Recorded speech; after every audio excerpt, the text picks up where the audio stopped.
Good morning.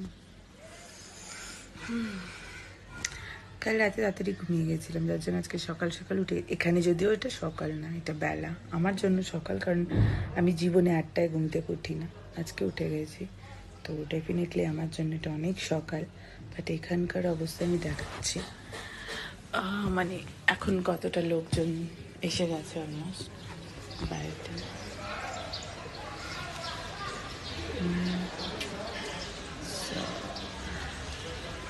তাও এখনো ক্রাউডটা কমই আছে, অতটা বেশি না।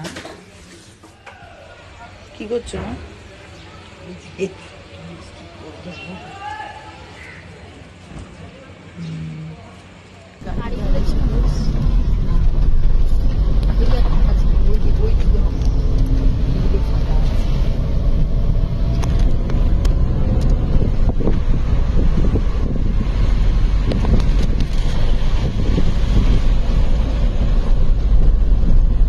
উইন্টার টাইমে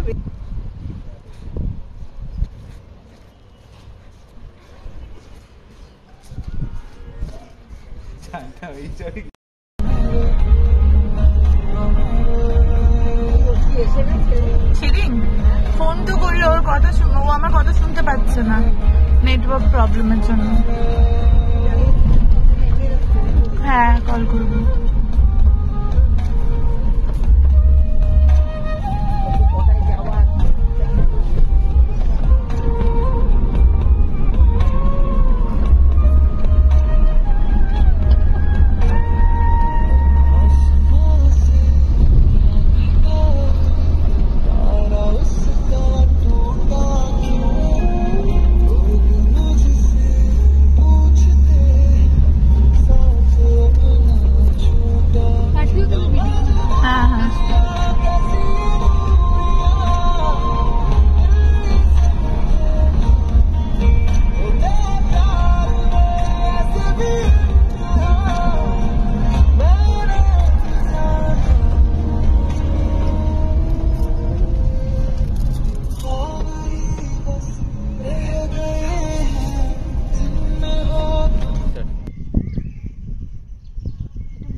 আমি হাসবো